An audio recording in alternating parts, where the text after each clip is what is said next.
Muini na CEO wa Trustpin Agencies RISH KAMUNGE ni ekorete haceke na Akenya thutha wake gukorwo agikuirwo gukungeria Akenya wara. Uhoro uyu wiyumiritie thutha wa content creator umwe uria ukoragwo wira bururi-ini wa nanja kwiyumiria na gutengemania uhoro wothe haria augite ati uhoro uria RISH KAMUNGE araheana ni wa maheni. You can lie to other careers but don't lie to nurses. The process of bringing a nurse does not take 4 months. You are lying. The process of even doing your NCLEX exam, yeah, it's called an NCLEX exam. It's not just an exam. Your exam hata ujui inaitwaje, inaitwa NCLEX. It's a licensing board exam. You cannot practice in the US or get a job without attaining that license. Ndakunyitogani mwirori wa Holiday TV ino ntafarira ya Kikuyu Gossip na guku nikuo tumurehagira mohoro ota uria mareyumiria. Muini na CEO wa Trustpin Agencies RISH KAMUNGE na ekorete haceke na Akenya thutha wake gukorwo agikuirwo gukorwo akihenia Akenya na thabari icio akoretwo akirira Akenya mawira mabũrũri ma nanja. Uhoro uyu wiyumiritie thutha wa Mukenya umwe uria ukoragwo nurse kuria bũrũri-ini wa US gukorwo akiyumiria na kuga ati uguo RISH KAMUNGE areranira ni uhoro wa maheni na that process is not as she is explaining. Akiaria kuria nenda-ini cia TikTok ni arikitie gutariria uhoro ucio wothe na akauga process iria yothe ifati gukorwo igifuatirirwo haria akoretwo akiuria RISH KAMUNGE akorwo akiyumiria na kwira Akenya uhoro wa ma na uria gufati gukorwo. Video-ini iria arekereirie nenda-ini ciake cia TikTok niguo augite. Tunasaidia nurses as long as you are a registered nurse in Kenya and you may want to go work in the US. RISH KAMUNGE, I never thought that in my wildest dreams I would actually intercept any of your videos and respond in any way. But now you're touching on a career that bothers me because I'm a nurse by profession. I left Kenya as an RN who had practiced in Kenya and came straight to work in the US. I was brought here by an agency, or rather I actually got an agency that brought me over. I have never in my wildest researches found nurses practicing in Rwanda, Tanzania, and Uganda come to the US as nurses.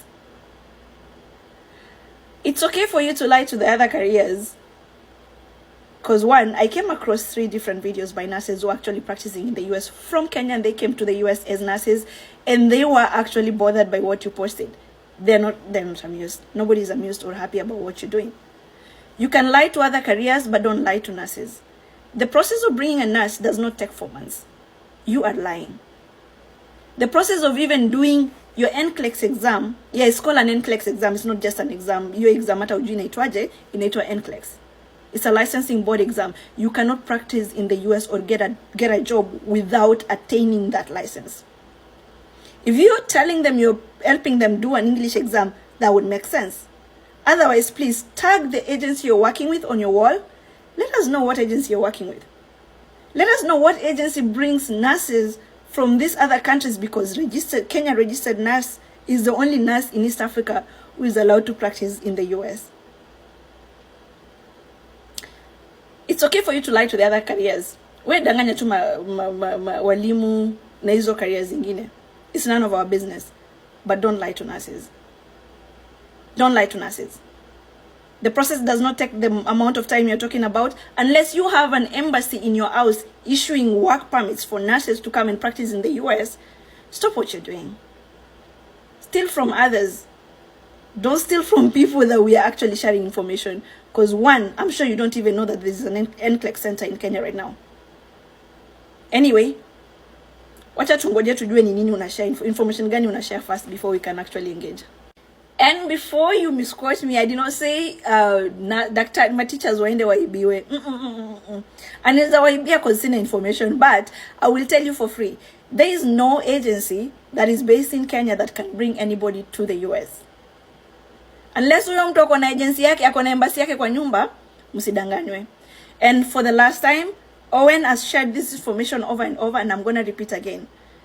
If you're coming to the US to work with any agency that is based in the US, they will cater for everything. I hope you people are not paying agencies to bring you to the US because peaneni pesa zenu kama mko na pesa ya kuchezea, but we are not going to repeat over and over on things that you can actually do research and check for yourself. Just be careful. Mwiroreri ndiye mawoni maku megie uhoro uyu. Do you think RISH KAMUNGE has been doing a good job kana hena ciuria abati gukorwo agicokeria a Kenya? No comment hau utwire mawoni maku megie uhoro uyu. It's been your boy Holy J and adios. I'm gonna see you guys in the next video.